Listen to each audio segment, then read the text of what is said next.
साला ही साला एती सुरत न पाईया, नदियां अतै वाह पवै समुंद ना जानिए। समुंद शाह सुल्तान गिरहां सेती माल धन, कीड़ी तुल न होवनी जे तिस मनो ना विसरै। वाहिगुरू जी का खालसा वाहिगुरू जी की फतेह। गुरु प्यारी साध संगत जी, जप बाणी की चल रही लड़ीवार विचार विच आपां अज 23 नंबर पौड़ी का पाठ श्रवण किया है। 22 नंबर पौड़ी तक आपां विचार साझे कर चुके हाँ। जिवें कि आपां पहलियां पौड़ियां विच विचार साझे कर चुके हैं कि गुरुदेव पिता महाराज जी ने उस मालक दे गुण गाउण बारे, सानू अपने जीवन नूं उच्चा चुकण बारे जो सिक्ख्या बख्शिश की है, किवें असीं उस मालक का रूप बनना है, किवें असीं उस सचियारे विच अभेद होना है। तो एक गल का ख्याल रखना, जिन्ने भी श्रोते बाणी समझ के पढ़न वाले तुसीं श्रवण कर रहे हो, गुरु ग्रंथ साहिब जी दे विच जिन्ने भी विषय आए ने, जदों असीं गुरबाणी नूं पढ़दे हां, समझ के पढ़न वाले श्रोतिਆਂ वास्ते है। जिन्ने भी गुरु ग्रंथ साहिब जी दे विच जिन्ने भी विषय आए ने, हर एक विषय नूं जप बाणी विच टच कीता है। इदां कह लो कि जप बाणी दे विच भावें वो जोगियां दी गल, भावें पंडित मुलाणियां दी गल, भावें धरती नूं साजण बारे विचार, धरती नूं काहदा आसरा है, ये जिहड़ी जिन्नियां भी मनौतां सन, जिन्ने भी कर्म कांड सन, उन्हां दा जिक्र गुरुदेव जी इन्हां पौड़ियां विच कर चुके ने। फिर अगे विस्तार दिता है। उन्होंने फिर गल नूं समझाउण वास्ते गुरुदेव जी ने ज्ञान बख्शिश किया है। बेस इहो रहना है, तुसीं जिहड़ा मर्जी शब्द पढ़ लो, जिहड़ी मर्जी पौड़ी पढ़ लो, बेस इहो रहना है कि असीं अपनी जिंदगी दे विच सचियारे किवें बनना। असीं वणज करन वास्ते आए हां, असीं अपनी जिंदगी विच उस वणज नूं किवें इकट्ठा करना है, किवें असीं वपारी बनना है, किवें असीं अपनी जिंदगी विच ये गुण चंगियाइयां इकट्ठियां करके ते अपने अंदरों अमीर होना है। क्योंकि अमीरी भी दो किस्म की होंदी है, एक बाहरी जायदाद की अमीरी, एक होंदी अंदर की अमीरी। तुहानूं बाहरी तौर पर बहुत अमीर लोग मिल जाएंगे, पर अंदरूनी तौर पर जिहड़े अमीर ने, हो सकता तुहानूं बाहरों पहचान ना आवे, पर जिहड़ी अंदर की अमीरी है वह मनुख नूं सदा खेड़ा ते खुशी बख्शिश करती है। तो जिवें आपां पहलियां पौड़ियां विच सांझे विचार कर चुके हैं भी गुरुदेव जी ने जिहड़े लोग उहदा अंत पाउण तुरे सी, उत्थे शब्द वर दित्ते भी लेखा होए तां लिखिए, लेखे होए विनाश। कहंदे लेखा तो तां करो जे तुसीं उहनूं लेखे विच लिया सकदे हो, उहदे वास्ते तां लेखा करन तुरोगे तो लेखे भी विनाश हो जाने ने, खत्म हो जाने ने। उहदे वास्ते तां असंख शब्द कह के भी सिर ते भार चुकण वाली गल है। लेखा होए तां लिखिए, लेखे होए विनाश, नानक वड्डा आखिए आपे जाणै आप। तो पातशाह जी ने इस पौड़ी विच उहदे गुण गाउंदियां गाउंदियां, उहदे गुणां नूं अपनी जिंदगी दे विच वसाउंदियां वसाउंदियां, जिस मनुख दे जिंदगी दे विच तब्दीली आउंदी है, जिहड़ा मनुख अंदरों अमीर हो जाता है, उहदे फिर बराबर जिहड़े दूजे लोग ने जिन्हां कोल बहुत धन पदार्थ होवे, पातशाह कहंदे जे उन्हां दी जिंदगी च सच है नहीं, जे उन्हां दी जिंदगी च चंगियाई है नहीं, जे वो सच्चाई वाला जीवन नहीं जिउंदे, तो उस भावें दुनियावी तौर पर वो इंसान मामूली लगता है, उसका मुकाबला वो नहीं कर सकते। पातशाह ने बहुत प्यारी गल कही इत्थे, गुरुदेव जी बख्शिश करते हैं कि नदियां अतै वाह पवें समुंद न जानिए, समुंद शाह सुल्तान गिरहां सेती माल धन, कीड़ी तुल ना होमनी जे तिस मनो ना विसरे। तो पातशाह बहुत प्यारे शब्दों नाल समझाउंदे ने, समुंद शाह सुल्तान, इनू शाह पढ़ना, सस्से पैर बिंदी सा ला के, भाव शाह दा अर्थ की है जिहदे कोल बहुत पैसा हुंदा। जिवें आपां आम ही जदों समाज विच किसे जिहड़ा शाहूकार बंदा हुंदा, जिहदे कोल चार पैसे होण, जिहदे कोल लोग पैसे लैके अपणियां गरजां पूरीआं करदे, उहनूं समाज विच आम ही शाह जी कह के बुलाउंदे हन। तो पातशाह कहंदे ने समुंद शाह, भाव समुंदरां दे शाह, भाव जिवें समुंदर च पानी बहुत है, इदां उन्हां कोल धन पदार्थां दे अंबार लगे पे ने। समुंद शाह सुल्तान, जिहड़े अमीर सुल्तान बादशाह, जिन्हां कोल दुनिया का हर सुख सहूलत पैसा हर एक चीज़ उन्हां दे कोल है। समुंद शाह सुल्तान गिरहां, गिरहां कहंदे पहाड़ नूं, पहाड़ पहाड़ की चोटी जिन्ना, कहंदे गिरहां सेती मालतन, जिवें पहाड़ उच्चे हुंदे ने, एडे एडे अंबार उन्हां कोल दुनियावी धन पदार्थां दे लगे होण। पर पातशाह पता कहंदे ने, कीड़ी तुल ना होवनी जे तिस मनो ना विसरै। कीड़ी ਹੁਣ ਲਫ਼ਜ਼ ਵਰਤਿਆ ਇੱਥੇ ਕੀੜੀ, ਕਿਉਂਕਿ ਆਪਾਂ ਪਿੱਛੇ ਵੀ ਸ਼ਬਦ ਪੜ੍ਹਿਆ ਸੀ ਵੀ ਕੀੜੀ, ਜਿਹਦਾ ਅਰਥ ਮਾਮੂਲੀ ਜਿਹਾ, ਜਿਹਦੀ ਕੋਈ ਹੈਸੀਅਤ ਨਹੀਂ। ਭਾਵ ਜਿਹਨੂੰ ਲੋਕ ਸਮਾਜ 'ਚ ਇਹ ਕਹਿੰਦੇ ਹੁਣ ਇਹਦੀ ਕੀ ਪਾਇਆ ਤੇ ਮਾਮੂਲੀ ਬੰਦਾ, ਕੀੜੀ ਤੁੱਲ ਨਾ ਹੋਵਨੀ, ਉਸ ਮਾਮੂਲੀ ਜੀ ਪਾਇਆਂ ਵਾਲੇ ਬੰਦੇ ਦੀ ਉਹ ਮੁਕਾਬਲਾ ਨਹੀਂ ਕਰ ਸਕਦੇ। ਜੇ ਤਿਸ ਮਨੁ ਨ ਵਿਸਰੈ, ਜੇ ਉਹਦੇ ਅੰਦਰ ਸੱਚ ਹੈ, ਜੇ ਉਸਨੇ ਸੱਚ ਨੂੰ ਨਹੀਂ ਭੁਲਾਇਆ ਤੇ ਇਹ ਸਮੁੰਦਰਾਂ ਦੇ ਸ਼ਾਹ ਸੁਲਤਾਨ ਜਿਨ੍ਹਾਂ ਕੋਲ ਬਹੁਤ ਧਨ ਪਦਾਰਥ ਨੇ ਉਹਦਾ ਮੁਕਾਬਲਾ ਨਹੀਂ ਕਰ ਸਕਦੇ। ਹੁਣ ਇਹਦਾ ਅਰਥ ਇਹ ਨਹੀਂ ਹੈ ਵੀ ਇੱਥੇ ਮਹਾਰਾਜ ਪੈਸੇ ਵਾਲੇ ਨੂੰ ਮਾੜਾ ਕਹਿ ਰਹੇ ਨੇ, ਵੀ ਪੈਸੇ ਵਾਲਾ ਮਾੜਾ ਹੁੰਦਾ ਦੂਜਾ ਚੰਗਾ ਹੁੰਦਾ। ਨਹੀਂ ਨਹੀਂ, ਇਹਦਾ ਅਰਥ ਇਹ ਨਹੀਂ ਵੀ ਜਿਹੜਾ ਕੱਲ੍ਹ ਨੂੰ ਜਦੋਂ ਕੋਈ 4 ਪੈਸੇ ਆ ਗਏ ਉਹ ਬੰਦਾ ਸੋਚੇ ਲੈ ਮਹਾਰਾਜ ਤੇ ਪੈਸੇ ਵਾਲੇ ਨੂੰ ਮਾੜਾ ਕਹਿ ਰਹੇ ਨੇ। ਜਿਵੇਂ ਆਪਾਂ ਆਮ ਇੱਕ ਸ਼ਬਦ ਬੋਲਦੇ ਹਾਂ ਵੀ ਮਾਇਆ ਧਾਰੀ ਅਤ ਅੰਨਾ ਬੋਲਾ, ਸ਼ਬਦ ਨਾ ਸੁਣੀ ਬਹੁ ਰੋਲ ਘਚੋੜਾ। ਅਤੇ ਜਿਹੜੇ ਬੰਦੇ ਕੋਲ 4 ਪੈਸੇ ਨੇ ਉਹ ਬੰਦਾ ਸੋਚੇ ਵੇਖੋ ਮਹਾਰਾਜ ਨੇ ਮੈਨੂੰ ਅੰਨਾ ਤੇ ਬੋੜਾ ਕਹਿਤਾ, ਇਹਦੇ ਅਰਥ ਵੀ ਮਹਾਰਾਜ ਤੇ ਮਾਇਆ ਪੈਸੇ ਵਾਲੇ ਬੰਦੇ ਨੂੰ ਪ੍ਰਵਾਨ ਹੀ ਨਹੀਂ ਕਰਦੇ। ਨਹੀਂ ਭਾਈ, ਪਹਿਲਾਂ ਤਾਂ ਮਾਇਆ ਦੀ ਡੈਫੀਨੇਸ਼ਨ ਸਮਝਣੀ ਪੈਣੀ ਹੈ ਵੀ ਮਾਇਆ ਧਾਰੀ ਅਤ ਅੰਨਾ ਬੋੜਾ। ਜੇ ਕਿਸੇ ਕੋਲ ਪੈਸਾ ਹੈ ਤੇ ਹਰ ਪੈਸੇ ਵਾਲੇ ਨੂੰ ਅੰਨਾ ਬੋੜਾ ਗੁਰਦੇਵ ਨੇ ਨਹੀਂ ਕਿਹਾ। ਇੱਥੇ ਪਹਿਲਾਂ ਮਾਇਆ ਦੀ ਡੈਫੀਨੇਸ਼ਨ ਸਮਝੋ। ਮਾਇਆ ਉਹ ਚੀਜ਼ ਜਿਹੜੀ ਸੱਚ ਨਾਲੋਂ ਸਾਡੀ ਦੂਰੀ ਬਣਾ ਦੇਵੇ, ਉਹ ਮਾਇਆ ਹੈ। ਬਹੁਤ ਅਮੀਰ ਬੰਦੇ ਵੀ ਹੁੰਦੇ ਨੇ ਦੁਨੀਆ 'ਤੇ ਜਿਹੜੇ ਪੈਸਾ ਹੋਣ ਦੇ ਬਾਵਜੂਦ ਕਦੀ ਪੈਸੇ ਦਾ ਹੰਕਾਰ ਨਹੀਂ ਕਰਦੇ। ਜਦੋਂ ਕਿਸੇ ਚੀਜ਼ ਦਾ ਹੰਕਾਰ ਕਰਦਾ ਨਾ, ਹੋ ਸਕਦਾ ਕਈ ਵਾਰੀ ਪੈਸਾ ਮਾਇਆ ਨਹੀਂ ਹੁੰਦੀ ਪਰ ਪੈਸੇ ਦਾ ਹੰਕਾਰ ਮਾਇਆ ਬਣ ਜਾਂਦਾ ਹੈ। ਧਿਆਨ ਨਾਲ ਗੱਲ ਸੁਣਿਓ। ਹੁਣ ਮੰਨ ਲਓ ਇੱਕ ਬੰਦਾ ਬਹੁਤ ਪੜ੍ਹਿਆ ਹੈ, ਉਹਦੀ ਪੜ੍ਹਾਈ ਮਾਇਆ ਨਹੀਂ ਬਣੀ ਪਰ ਪੜ੍ਹਾਈ ਦਾ ਹੰਕਾਰ ਮਾਇਆ ਬਣ ਗਿਆ ਵੀ ਬਹੁਤ ਉਹਦੇ ਕੋਲ ਐਜੂਕੇਸ਼ਨ ਹੈ। ਉਹਦੀ ਪੜ੍ਹਾਈ ਮਾਇਆ ਨਹੀਂ ਹੈ, ਕਿਉਂਕਿ ਪੜ੍ਹਾਈ ਤਾਂ ਉਹਨੇ ਪੜ੍ਹੀ ਹੈ, ਐਜੂਕੇਸ਼ਨ ਹੈ ਉਹਦੇ ਕੋਲ। ਪਰ ਜੇ ਉਹ ਐਜੂਕੇਸ਼ਨ ਦਾ ਮਾਣ ਕਰੇ ਤੇ ਆਮ ਬੰਦੇ ਨੂੰ ਅਨਪੜ੍ਹ ਸਮਝੇ ਵੀ ਉਹ ਤੇ ਬੰਦੇ ਨੂੰ ਅਕਲ ਹੈ ਨਹੀਂ ਜਿੰਨੀ ਮੈਨੂੰ ਅਕਲ ਹੈ, ਬਸ ਉਹ ਚੀਜ਼ ਮਾਇਆ ਬਣ ਜਾਣੀ ਹੈ। ਪੈਸਾ ਮਾੜਾ ਥੋੜ੍ਹਾ, ਬੜੇ ਬੰਦੇ ਨੇ ਜਿਨ੍ਹਾਂ ਨੇ ਆਪਣੇ ਪੈਸੇ ਦੇ ਵਿੱਚੋਂ ਲੋਕਾਂ ਦੀ ਹੈਲਪ ਵੀ ਕੀਤੀ। ਪੈਸਾ ਹੋਏਗਾ ਤੇ ਸਮਾਜ ਵਿੱਚ ਸੰਸਾਰ 'ਤੇ ਅੱਗੇ ਜਾ। ਵੱਖਰੀ ਗੱਲ ਹੈ ਕਿ ਪੈਸਾ ਬੰਦੇ ਨੇ ਕਮਾਇਆ ਕਿੱਦਾਂ, ਵੀ ਨੇਕ ਸੋਚ ਨਾਲ ਚੰਗੇ ਕੰਮਾਂ ਦੁਆਰਾ ਕਮਾਇਆ ਹੋਇਆ ਪੈਸਾ। ਹੁਣ ਫਿਰ ਗੱਲ ਨੂੰ ਸਮਝਿਓ, ਇੱਥੇ ਮਾਇਆ ਧਾਰੀ ਦਾ ਅਰਥ ਇਹ ਨਹੀਂ ਹੈ ਵੀ ਜਿਸ ਬੰਦੇ ਕੋਲ ਬਹੁਤ ਪਏ ਉਹਨੂੰ ਅੰਨਾ ਤੇ ਬੋੜਾ ਕਿਹਾ। ਇੱਥੇ ਧਾਰਨ ਦਾ ਅਰਥ ਹੈ ਜਿਹਨੇ 24 ਘੰਟੇ ਆਪਣੇ ਅੰਦਰ ਵਿਸ਼ੇ ਵਿਕਾਰਾਂ ਨੂੰ ਥਾਂ ਦਿੱਤੀ ਹੈ। ਭਾਵ ਮਾਇਆ ਦੇ ਕਈ ਰੂਪ ਨੇ, ਹਉਮੈ ਵੀ ਮਾਇਆ ਹੋ ਸਕਦੀ ਹੈ, ਵਿਸ਼ੇ ਵਿਕਾਰ ਕੋਈ ਵੀ, ਲਾਲਚ ਵੀ ਮਾਇਆ ਹੋ ਸਕਦਾ ਹੈ, ਕ੍ਰੋਧ ਵੀ ਮਾਇਆ ਹੋ ਸਕਦਾ ਹੈ, ਕਾਮ ਵਾਸ਼ਨਾਵਾਂ ਵੀ ਮਾਇਆ ਹੋ ਸਕਦੀਆਂ ਨੇ। ਤੋ ਇਹ ਸਭ ਚੀਜ਼ਾਂ ਮਾਇਆ ਨੇ। ਕਿਸੇ ਵੀ ਚੀਜ਼ ਦਾ ਸਭ ਕੁਝ ਤਿਆਗਣ ਤੋਂ ਬਾਅਦ ਤਿਆਗ ਵੀ ਮਾਇਆ ਹੋ ਸਕਦੀ ਹੈ, ਤਿਆਗ ਦਾ ਹੰਕਾਰ ਵੀ ਮਾਇਆ ਹੋ ਸਕਦੀ ਹੈ।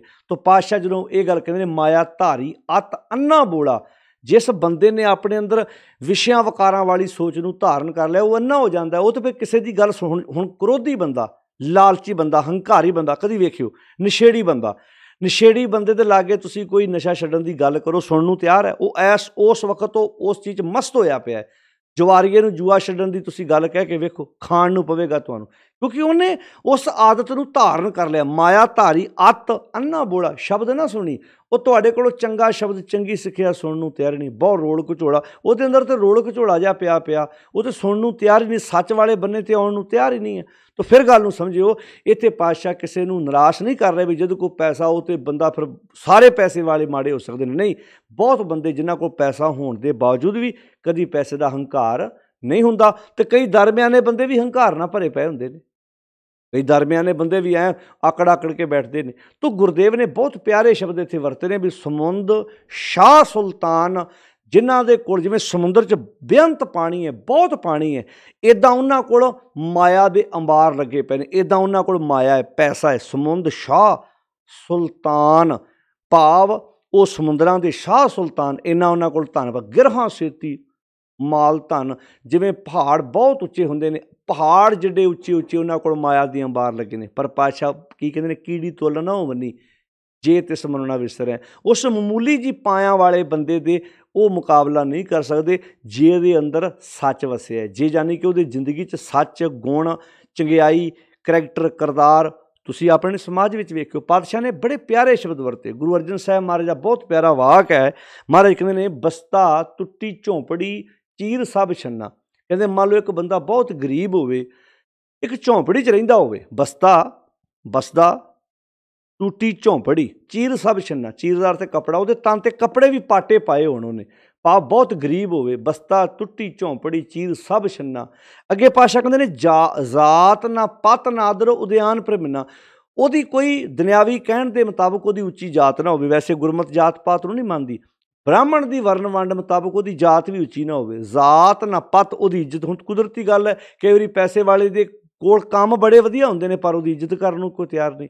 ਜ਼ਾਤ ਨਾ ਪੱਤ ਨਾ ਆਦਰੋ, ਉਹਨੂੰ ਕੋਈ ਆਦਰ ਦੇਣ ਨੂੰ ਤਿਆਰ ਨਾ ਹੋਵੇ। ਉਦਿਆਨ ਭਰਮਿੰਨਾ, ਐਂ ਜੰਗਲ ਬਿਆਮਾਨ 'ਚ ਤੁਰਿਆ ਫਿਰਦਾ ਹੋਵੇ, ਭਾਵ ਉਹਦਾ ਕੋਈ ਸੰਗੀ ਸਾਥੀ ਨਾ ਹੋਵੇ, ਕੋਈ ਇੱਜ਼ਤ ਮਾਣ ਨਾ ਦੇਣ ਨੂੰ ਤਿਆਰ ਹੋਵੇ। ਕਹਿੰਦੇ ਮਿੱਤਰ ਨਾ ਇੱਠ ਧਨ ਰੂਪਹੀਣ, ਮਿੱਤਰ ਨਾ ਇੱਠ, ਉਹਦਾ ਕੋਈ ਪਿਆਰਾ ਮਿੱਤਰ ਨਾ ਹੋਵੇ ਜਿਹੜਾ ਉਹਦੇ ਨਾਲ ਪਿਆਰ ਕਰ ਸਕਦਾ ਹੋਵੇ। ਮਿੱਤਰ ਨਾ ਇੱਠ ਧਨ ਰੂਪਹੀਣ, ਨਾ ਉਹਦੇ ਕੋਲ ਪੈਸਾ ਹੋਵੇ, ਨਾ ਉਹਦਾ ਰੂਪ ਰੰਗ ਚੰਗਾ ਹੋਵੇ। ਮਿੱਤਰ ਨਾ ਇੱਠ ਧਨ ਰੂਪਹੀਣ, ਕਿਸ ਸ਼ਾਕ ਨਾ ਛੰਨਾ, ਉਹਦਾ ਕੋਈ ਸਾਕ ਸੰਬੰਧੀ ਨਾ ਹੋਵੇ, ਭਾਵ ਇਕੱਲਾ ਰਹਿੰਦਾ ਹੋਵੇ। ਅੱਗੇ ਪਾਤਸ਼ਾਹ ਪਤਾ ਕੀ ਕਹਿੰਦੇ ਨੇ?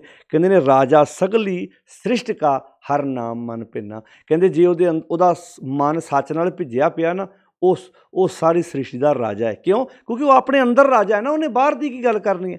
ਜਿਹੜਾ ਅੰਦਰੋਂ ਰਾਜਾ, ਹੁਣ ਤੁਸੀਂ ਗੁਰੂ ਨਾਨਕ ਸਾਹਿਬ ਵੱਲ ਵੇਖ ਲਓ। ਗੁਰੂ ਨਾਨਕ ਸਾਹਿਬ ਜੀ ਦੇ ਨਾਲ ਭਾਈ ਮਰਦਾਨਾ ਜੀ ਰਹਿੰਦੇ ਨੇ। ਜਿੰਨੀ ਅੰਦਰ ਜਗ੍ਹਾ ਭਾਈ ਮਰਦਾਨੇ ਨੇ ਗੁਰੂ ਨਾਨਕ ਸਾਹਿਬ ਦੇ ਬਣਾਈ ਹੈ, ਕਿ ਉਹ ਬੜੇ ਅਮੀਰ ਲੋਕ ਵੀ ਉਨੀ ਜਗ੍ਹਾ ਬਣਾ ਕੇ ਬੈਠੇ ਸੀ। ਜਿੰਨਾ ਪਿਆਰ ਗੁਰੂ ਨਾਨਕ ਸਾਹਿਬ ਜੀ ਦਾ ਭਾਈ ਮਰਦਾਨਾ ਸੀ, ਸ਼ਾਇਦ ਪਰਿਵਾਰ ਦਾ ਮੈਂਬਰ ਵੀ ਉਹਨਾਂ ਗੁਰੂ ਨਾਨਕ ਸਾਹਿਬ ਦੇ ਨਾਲ ਨਾ ਰਿਹਾ ਹੋਵੇ ਜਿੰਨਾ ਸਤਿਕਾਰਯੋਗ ਭਾਈ ਮਰਦਾਨਾ ਜੀ ਗੁਰੂ ਨਾਨਕ ਸਾਹਿਬ ਜੀ ਦੇ ਨਾਲ ਰਹੇ ਨੇ। ਕੀ ਉਹ ਪੈਸੇ ਕਰਕੇ ਰਹੇ? ਨਹੀਂ, ਉਹਨਾਂ ਦਾ ਅੰਦਰ ਪਿਆਰ, ਉਹਨਾਂ ਦਾ ਟਿਕਾ। ਆਮ ਕਰਕੇ ਤਾਂ ਉਹਨਾਂ ਬਾਰੇ ਇਹੋ ਕਹਿੰਦੇ ਸੀ ਨਾ ਵੀ ਉਹ ਭੰਡ ਸੀ, ਉਹ ਦੂਜਾ ਕੰਮ ਕਰਦੇ ਸੀ। ਪਰ ਵੇਖੋ ਕਰੈਕਟਰ ਕਿੱਡਾ ਉੱਚਾ। ਉਹਨਾਂ ਦੀ ਰਵਾਬ ਦੇ ਰਾਹੀਂ ਗਾਏ ਹੋਏ ਸ਼ਬਦਾਂ ਨੇ ਬੜੇ ਪੱਥਰਾਂ ਨੂੰ ਮੋਮ ਬਣਾਤਾ। ਬੜੇ ਬੰਦਿਆਂ ਦੇ ਆਚਰਣ ਸੋਚ ਬਦਲ ਕੇ, ਕਿਤੇ ਪੈਸੇ ਪੱਖੋਂ ਅਮੀਰ ਦੀ ਜੇ ਗੱਲ ਕਰੀਏ, ਬੜੇ ਰਾਜੇ ਵੀ ਗੁਰੂ ਸਾਹਿਬ ਜੀ ਦੇ ਕੋਲ ਆਏ, ਮਿਲੇ ਵੀ। ਬੜੇ ਰਾਜੇ ਬਾਦਸ਼ਾਹਾਂ ਦੇ ਨਾਲ ਵੀ ਮਹਾਰਾਜ ਦਾ ਮਿਲਾਪ ਹੋਇਆ। ਪਰ ਜੋ ਅੰਦਰ ਜਗ੍ਹਾ ਭਾਈ ਮਰਦਾਨਾ ਜੀ ਨੇ ਬਣਾਈ ਸੀ, ਜਿੰਨਾ ਪਿਆਰ ਕੀਤਾ ਸੀ, ਹੁਣ ਉਹ ਪੈਸੇ ਕਰਕੇ ਨਹੀਂ ਸੀ, ਉਹ ਆਚਰਣ ਕਰਕੇ, ਸੁਭਾਅ ਕਰਕੇ, ਕਰੈਕਟਰ ਕਰਕੇ, ਅੰਦਰ ਦੀ ਅਮੀਰੀ ਕਰਕੇ ਸੀ। ਰਾਜਾ ਸਗਲੀ ਸ੍ਰਿਸ਼ਟ ਕਾ ਹਰ ਨਾਮ ਮਨ ਭਿੰਨਾ, ਭਾਵ ਉਹ ਸਮੁੱਚੀ ਸ੍ਰਿਸ਼ਟੀ ਦਾ ਰਾਜਾ। ਸ੍ਰਿਸ਼ਟੀ ਦਾ ਰਾਜਾ ਕਿੱਦਾਂ ਹੋਇਆ? ਉਹ ਅੰਦਰੋਂ ਅਮੀਰ ਹੈ। ਇੱਕ ਗੱਲ ਦਾ ਹੋਰ ਖਿਆਲ ਰੱਖਣਾ, ਗੁਰੂ ਸਾਹਿਬ ਜੀ ਨੇ ਇੱਥੇ ਗੱਲ ਬੜੀ ਪਿਆਰੀ ਕਹੀ। ਕਹਿਣ ਲੱਗੇ ਜਿਹੜੀ ਕਰੈਕਟਰ ਦੀ ਅਮੀਰੀ ਹੈ ਨਾ, ਕਰੈਕਟਰ ਦੀ ਅਮੀਰੀ ਹੈ, ਇਹ ਕਈ ਵਾਰੀ ਆਪਾਂ ਨੂੰ ਦਿਸਦੀ ਨਹੀਂ ਹੈ। ਅਸੀਂ ਪੈਸੇ ਨਾਲ ਕਈ ਵਾਰੀ ਬੰਦੇ ਨੂੰ ਤੋਲਦੇ ਹਾਂ। ਅਤੇ ਵੈਸੇ ਇੱਕ ਸਾਡੇ ਸਮਾਜ ਦੀ ਕਹਾਵਤ ਆ ਵੀ ਜਿਹਦੀ ਕੋਠੀ 'ਚ ਦਾਣੇ ਉਹਦੇ ਕਮਲੇ ਵੀ ਸਿਆਣੇ। ਜਿਸ ਕੀ ਪੌਕਟ ਭਾਰੀ ਉਸ ਕੀ ਬਾਤ ਵੀ ਭਾਰੀ, ਜਿਸ ਕੀ ਪੌਕਟ ਹਲਕੀ ਉਸ ਕੀ ਬਾਤ ਵੀ ਹਲਕੀ। ਤੁਸੀਂ ਕਦੀ ਪਰਿਆਂ ਪੰਚਾਇਤਾਂ 'ਚ ਵੇਖਿਓ, ਬੰਦਾ ਬਿਲਕੁਲ ਨਿਕੰਮੀ ਗੱਲ ਕਰੇ ਪਰ 4 ਪੈਸੇ ਬੰਦੇ ਦੇ ਕੋਲ ਹੋਣ, ਉੱਥੇ ਵਾਹ ਕਰਨਗੇ ਵੀ ਕਿਆ ਬਾਤ ਹੈ। ਪਰਾਂ ਜਾ ਕੇ ਕਹਿਣੀ ਵੀ ਬੰਦੇ ਨੇ ਨਿਕੰਮੀ ਗੱਲ ਕੀਤੀ, ਪਰ ਮੂੰਹ 'ਤੇ ਤਾਂ ਨਹੀਂ ਬੋਲੇ। ਇਹਦੇ ਕੋਲੋਂ ਕੰਮ ਲੈਣਾ ਸੀ, ਪੈਸੇ ਉਹਦੇ ਲਵਾਉਣੇ ਸੀ, ਇਸ ਕਰਕੇ ਉਹਦੇ ਮੂੰਹ 'ਤੇ ਤਾਰੀਫ ਕਰਨੀ ਬਣਦੀ ਸੀ, ਕਰ ਦਿੱਤੀ। ਅਤੇ ਪਰੇ ਪੰਚਾਇਤ 'ਚ ਕੋਈ ਦਰਮਿਆਨਾ ਗਰੀਬ ਬੰਦਾ ਜਿਹਦੇ ਕੋਲ ਪੈਸਾ ਨਹੀਂ ਹੈਗਾ ਪਰ ਗੱਲ ਬੜੀ ਸਿਆਣੀ ਕਰੇ, ਉਹਨੂੰ ਦਬਕਾ ਮਾਰ ਕੇ ਬਿਠਾ ਦੇਣਗੇ। ਕਿਉਂ? ਕਿਉਂਕਿ ਵਿਚਾਰੇ ਕੋਲ ਪੈਸੇ ਹੈ ਨਹੀਂ, ਗਰੀਬ ਬੰਦਾ ਹੈ। ਪਰਾਂ ਜਾ ਕੇ ਭਾਵੇਂ ਕਹੀ ਜਾਣ ਪੈਸੇ ਉਹਦੇ ਨਾਲੋਂ ਗੱਲ ਇਹਨੇ ਸਿਆਣੀ ਕਹੀ ਸੀ, ਪਰ ਕਿਹਾ ਕਿਉਂ ਨਹੀਂ? ਕਹਿੰਦੇ ਗੱਲ ਸਿਆਣੀ ਦਾ ਕੀ ਫਾਇਦਾ, ਲਾਗੂ ਤਾਂ ਹੋਣੀ ਕੋਈ ਨਹੀਂ, ਪੈਸਾ ਇਹਦੇ ਕੋਲ ਹੈ ਕੋਈ ਨਹੀਂ, ਲਾਗੂ ਤਾਂ ਆਪਾਂ ਉਹਦੇ ਕੋਲੋਂ ਕਰਾਉਣੀ ਹੈ। ਤੋ ਗੱਲ ਕੁਦਰਤੀ ਗੱਲ ਹੈ, ਅਸੀਂ ਬਹੁਤ ਵਾਰੀ ਪੈਸੇ ਨਾਲ ਤੋਲਦੇ ਹਾਂ। ਮਹਾਰਾਜ ਨੇ ਬਾਣੀ 'ਚ ਨਾ ਜਦੋਂ ਆਸਾ ਕੀ ਵਾਰ ਆਪਾਂ ਪੜ੍ਹਦੇ ਹਾਂ, ਅਤੇ ਸਾਧ ਸੰਗਤ ਆਸਾ ਕੀ ਵਾਰ 'ਚ ਬਹੁਤ ਪਿਆਰੀ ਗੱਲ ਕਹੀ, ਸਿਮਲ ਰੁੱਖ ਸਰਾਇਰਾ ਅਤ ਦੀਰਘ ਆਤਮ ਮੁੱਚ। ਸਿਮਲ ਦਾ ਰੁੱਖ ਨਾ ਬਹੁਤ ਉੱਚਾ ਅਤੇ ਲੰਮਾ ਹੈ, ਚੌੜਾ ਵੀ ਹੈ। ਹੁਣ ਜਦੋਂ ਸੂਰਜ ਦੀਆਂ ਕਿਰਨਾਂ ਪੈਂਦੀਆਂ ਅਤੇ ਜਿਹੜੇ ਤੋਤੇ ਨੇ ਭੱਜ ਕੇ ਆਣ ਕੇ ਉਹਦੇ 'ਤੇ ਉਡਾਨ ਭਰ ਕੇ ਆਉਂਦੇ ਨੇ, ਉਹਨਾਂ ਦੇ ਦਿਮਾਗ 'ਚ ਹੈ ਵੀ ਐਡਾ ਉੱਚਾ ਸੋਹਣਾ ਦਰਖਤ ਹੈ, ਇੱਥੋਂ ਸਾਨੂੰ ਫਲ ਵੀ ਮਿਲ ਜਾਣੇ ਨੇ, ਇੱਥੇ ਸਾਨੂੰ ਰਿਹਾਇਸ਼ ਵੀ ਮਿਲ ਜਾਣੀ ਹੈ, ਇੱਥੇ ਤਾਂ ਘਰ ਬਣਾਵਾਂਗੇ ਅਸੀਂ ਆਪਣਾ। ਹੁਣ ਸਿਮਲ ਰੁੱਖ ਸੁਰਾਏ ਰਾਤ ਦੀਰਘ ਅਤ ਮੁੱਚ, ਓਏ ਜਿਹਾ ਮੈਂ ਆਸ ਕਰੋ, ਆਸ ਲਾ ਕੇ ਆਉਂਦੇ ਆ। ਅਤੇ ਜਦੋਂ ਉਹ ਆਸ ਲਾ ਕੇ ਪਹਿਲਾਂ ਇਹਦੇ ਚੁੰਝ ਮਾਰ ਕੇ ਚੈੱਕ ਕਰਦੇ ਆ ਵੀ ਵੇਖੀਏ ਤੁਸੀਂ, ਪਰ ਫਲ ਫਿੱਕੇ ਫੁੱਲ ਬਕਬਤੇ ਕੰਮ ਨਾ ਮੈਂ ਪੱਤ। ਫਿਰ ਉਹ ਨਿਰਾਸ਼ ਹੋ ਕੇ ਮੁੜ ਜਾਂਦੇ ਵੀ ਨਾ ਇਹਦੇ ਫਲ ਕਿਸੇ ਕੰਮ ਦੇ, ਇਹ ਤਾਂ ਕੱਖ ਵੀ ਨਹੀਂ ਹੈਗਾ ਇਹਦੇ ਪੱਲੇ, ਵੇਖਣ ਨੂੰ ਕਿੱਡਾ ਉੱਚਾ ਲੰਬਾ ਸੀ। ਹੁਣ ਇਹ ਸਿਮਲ ਰੁੱਖ ਦੀ ਗੱਲ ਹੋ ਰਹੀ ਭਲਾ, ਸਿਮਲ ਰੁੱਖ ਵਿਚਾਰੇ ਨੂੰ ਤਾਂ ਪਤਾ ਵੀ ਨਹੀਂ ਹੋਣਾ ਵੀ ਮੇਰਾ ਨਾਂ ਮਹਾਰਾਜ ਨੇ ਬਾਣੇ ਵਿੱਚ ਲਿਖ ਦਿੱਤਾ। ਇਹ ਗੱਲ ਹੋ ਰਹੀ ਆ ਜਿਹੜੇ ਆਪਣੇ ਆਪ ਨੂੰ ਉੱਚੇ ਵੱਡੇ ਖਾਉਂਦੇ ਵੀ ਅਸੀਂ ਬਹੁਤ ਅਮੀਰ ਹਾਂ। ਤੁਸੀਂ ਆਪਣੇ ਰਿਸ਼ਤੇਦਾਰਾਂ 'ਚ ਕਦੀ ਵੇਖਿਓ ਸਾਧ ਸੰਗਤ, ਕਈ ਨਾ ਸਾਡੇ ਰਿਸ਼ਤੇਦਾਰ ਬਹੁਤ ਅਮੀਰ ਹੋਣਗੇ ਪਰ ਆਪਣੇ 'ਤੇ ਬਿਪਤਾ ਪੈ ਜੇ ਉਹ ਨਾਲ ਨਹੀਂ ਖਲੋਂਦੇ। ਅਤੇ ਕਈ ਵਾਰੀ ਦਰਮਿਆਨਾ ਬੰਦਾ ਜਿਹੜਾ ਰਿਸ਼ਤੇਦਾਰ ਜਿਹਨੂੰ ਅਸੀਂ ਗਰੀਬ ਮੰਨਦੇ ਸੀ, ਉਹ ਵਿਚਾਰੇ ਕੋਲ ਜੋ ਕੁਝ ਹੈਗਾ ਸੀ ਉਹ ਸਾਡੀ ਹੈਲਪ ਵਾਸਤੇ ਸਾਡੇ ਨਾਲ ਤੁਰ ਪਿਆ। ਮੈਂ ਅਕਸਰ ਉਦਾਹਰਨ ਦਿੰਦਾ ਹੁੰਦਾ, ਮੰਨ ਲਓ ਕਿਸੇ ਪਿੰਡ ਵਿੱਚ ਕਿਸੇ ਬੰਦੇ ਦਾ ਕੋਈ ਪੁੱਤਰ ਬਿਮਾਰ ਹੋ ਗਿਆ, ਹੋਸਪੀਟਲ ਉਹਨੇ ਜਾ ਕੇ ਦਾਖਲ ਕਰਾ ਦਿੱਤਾ, ਰਿਸ਼ਤੇਦਾਰ ਪੈਸਾ ਕਾਫੀ ਲੱਗ ਰਿਹਾ ਹੋਸਪੀਟਲ, ਰਿਸ਼ਤੇਦਾਰ ਸਾਕ ਸੰਬੰਧੀ ਸਾਰੇ ਅਮੀਰ ਨੇ, ਉਹ ਬੰਦਾ ਦਰਮਿਆਨਾ, ਰਿਸ਼ਤੇਦਾਰ ਸਾਕ ਸੰਬੰਧੀ ਸਾਰੇ ਅਮੀਰ ਨੇ, ਪਤਾ ਲੈਣ ਜਾ ਰਹੇ ਨੇ, ਸਾਰਿਆਂ 'ਤੇ ਗੱਲ ਢੁਕਦੀ ਨਹੀਂ ਪਰ ਜਿੱਥੇ ਢੁਕਦੀ ਟਿਕਾਇਓ ਜ਼ਰੂਰ।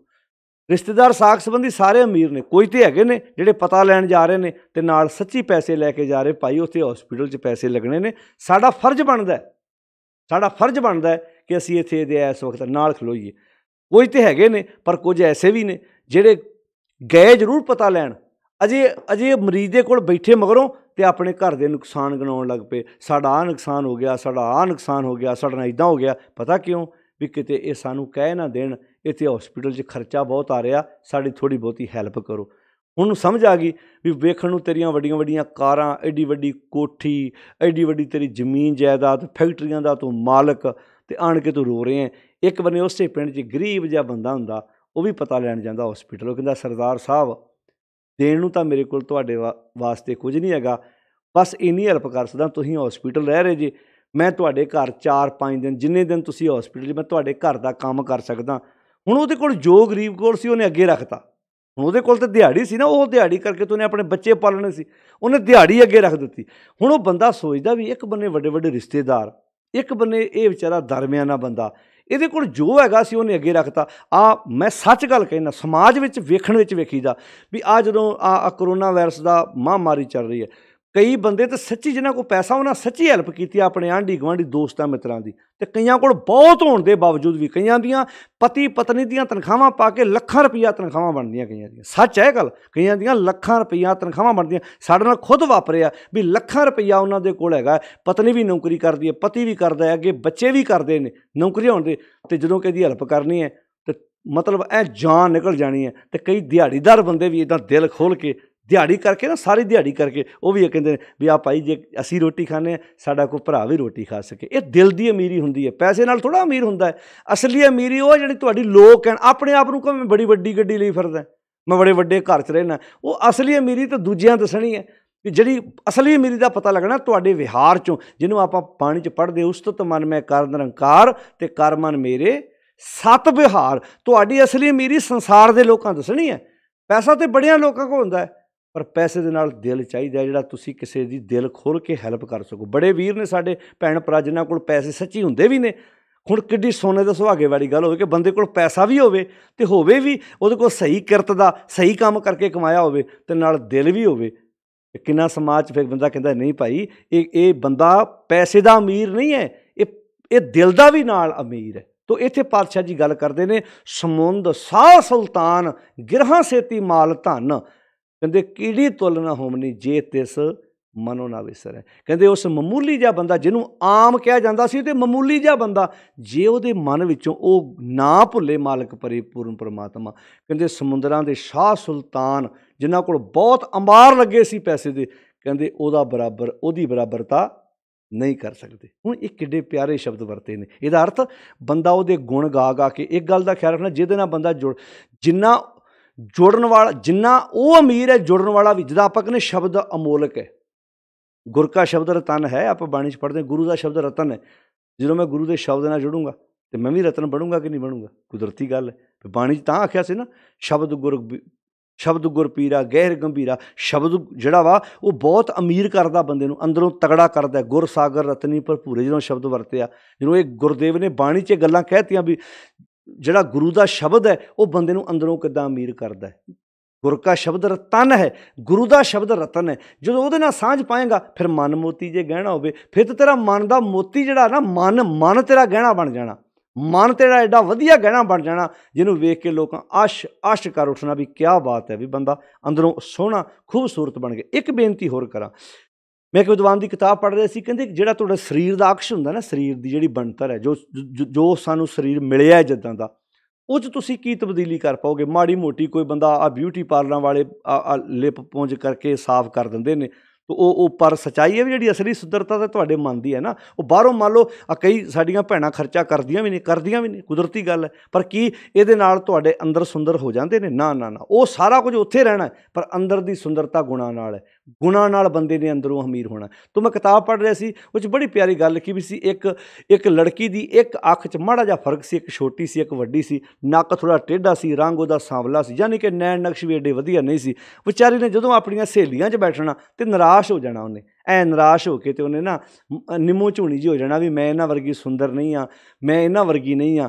ਪਰ ਉਹਨੇ ਕਿਤੇ ਸਾਹਿਤ ਪੜ੍ਹਿਆ ਸੀ, ਕਿਤਾਬ ਪੜ੍ਹੀ ਸੀ, ਉਹ 'ਚ ਲਿਖਿਆ ਸੀ ਕਿ ਬੰਦਾ ਆਪਣਾ ਸੁਭਾਅ ਇੰਨਾ ਵਧੀਆ ਬਣਾ ਲੇ, ਆਪਣਾ ਆਚਰਣ ਐਡਾ ਵਧੀਆ ਬਣਾ ਲੇ, ਆਪਣਾ ਜੇ ਬੰਦਾ ਆਪਣੀ ਸੀਰਤ ਨੂੰ ਵਧੀਆ ਕਰ ਲਵੇ ਤੇ ਸੂਰਤ ਵੱਲ ਕਿਸੇ ਦਾ ਧਿਆਨ ਮੁੜ ਕੇ ਜਾਂਦੇ ਨੇ, ਸੂਰਤ ਆਪਣੇ ਆਪ ਵਧੀਆ ਹੋ ਜਾਂਦੀ ਹੈ। ਉਹਨੇ ਫਿਰ ਹੌਲੀ ਹੌਲੀ ਨਾ ਪ੍ਰੈਕਟਿਸ ਕਰਕੇ, ਅਭਿਆਸ ਕਰ ਕਰਕੇ ਰੋਜ਼ਮਰਾ ਦੀ ਜ਼ਿੰਦਗੀ 'ਚ ਆਪਣੇ ਸੁਭਾਅ ਨੂੰ ਇਹੋ ਜਿਹਾ ਵਧੀਆ ਬਣਾ ਲਿਆ, ਮਿੱਠ ਬੋਲੜਾ ਬਣਾ ਲਿਆ, ਇੰਨੀ ਮਿਲਾਪੜੀ ਹੋ ਗਈ।